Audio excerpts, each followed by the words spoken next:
Hello friends, ಇವತ್ತಿನ videos ಮಕನ. ಕಮಲದ ಬೀಜಗಳು ಎಂದು ಕರೆಯಲ್ಪಡುವ ಮಕನಗಳು ಅವುಗಳಲ್ಲಿ ತುಂಬಿರುವ ಪೌಷ್ಟಿಕಾಂಶದಿಂದ ಹೆಸರುವಾಸಿಯಾಗಿದೆ. ಇದನ್ನು ಆಗಾಗ ಉಪವಾಸದ ಆಹಾರವಾಗಿ ಬಳಸುತ್ತಿದ್ದರು. ಇದನ್ನು ತುಪ್ಪದಲ್ಲಿ ಹುರಿದು ತಿನ್ನುವುದರಿಂದ ಬಲು ರುಚಿಯಾಗಿರುತ್ತದೆ. ಮಕನ ಯಾವ ರೀತಿಯಲ್ಲಿ ಆರೋಗ್ಯಕರ ತಿಂಡಿ ಎಂಬುದು ತಿಳಿದುಕೊಳ್ಳೋಣ. ಮಕನ ನಿಜಕ್ಕೂ ಆರೋಗ್ಯಕರ ತಿಂಡಿಯಾಗಿದೆ. ಈ ಕುರುಕಲು ಬೀಜಗಳು ಕಡಿಮೆ ಕ್ಯಾಲೋರಿಗಳು ಮತ್ತು ಕೊಬ್ಬನ್ನು ಹೊಂದಿರುತ್ತದೆ. ದೇಹದ ತೂಕವನ್ನು ಕಡಿಮೆ ಮಾಡಿಕೊಳ್ಳಲು ಸಹಾಯವಾಗುತ್ತದೆ. ಮಕನದಲ್ಲಿ ಪ್ರೋಟೀನ್, ಫೈಬರ್ ಮತ್ತು ಕಬ್ಬಿಣ, ಕ್ಯಾಲ್ಸಿಯಂ, ಕಾರ್ಬೋಹೈಡ್ರೇಟ್ಗಳು, ಮೆಗ್ನೀಷಿಯಂ, ಪೊಟ್ಯಾಷಿಯಂ ಮತ್ತು ರಂಜಕ ಸೇರಿದಂತೆ ಪೋಷಕಾಂಶಗಳು ಸಮೃದ್ಧವಾಗಿವೆ.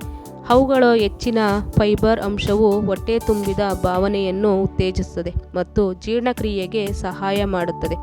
ಇದು ದೇಹದಲ್ಲಿ ಅಸಿಡಿಟಿ, ಒತ್ತಡ ಮತ್ತು ಉರಿಯೂತವನ್ನು ಕಡಿಮೆ ಮಾಡಲು ಸಹಾಯ ಮಾಡುತ್ತದೆ.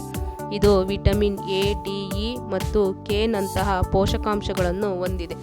ಜೀರ್ಣಕ್ರಿಯೆಯನ್ನು ಸುಧಾರಿಸುತ್ತದೆ. ತುಪ್ಪವು ಬ್ಯೂಟ್ರಿಕ್ ಆಮ್ಲವನ್ನು ಹೊಂದಿರುತ್ತದೆ. ಇದು ಜೀರ್ಣಕ್ರಿಯೆಗೆ ಸಹಾಯ ಮಾಡುತ್ತದೆ.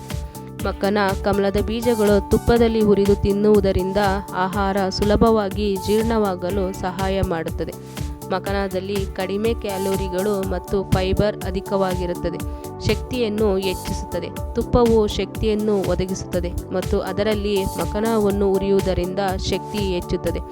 ಅದಕ್ಕಾಗಿಯೇ ಇದನ್ನು ಉಪವಾಸದ ಅವಧಿಯಲ್ಲಿ ಲಘು ಆಹಾರವಾಗಿ ಸೇವಿಸುತ್ತಾರೆ. ಇದು ದೇಹವನ್ನು ಫ್ರೀ ರ್ಯಾಡಿಕಲ್ಸ್ ಆ್ಯಂಡ್ ಆಕ್ಸಿಡೇಟಿವ್ ಒತ್ತಡದಿಂದ ರಕ್ಷಿಸಲು ಸಹಾಯ ಮಾಡುತ್ತದೆ.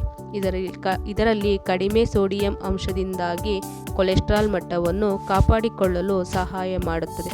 ನಮ್ಮ ವಿಡಿಯೋಸ್ ನಿಮಗೆ ಇಷ್ಟವಾದರೆ ಲೈಕ್ ಮಾಡಿ, ಶೇರ್ ಮಾಡಿ, ಸಬ್ಸ್ಕ್ರೈಬ್ ಮಾಡಿ. ಮುಂದಿನ ವಿಡಿಯೋಗೆ ಸಪೋರ್ಟ್ ಮಾಡಿ. Thank you.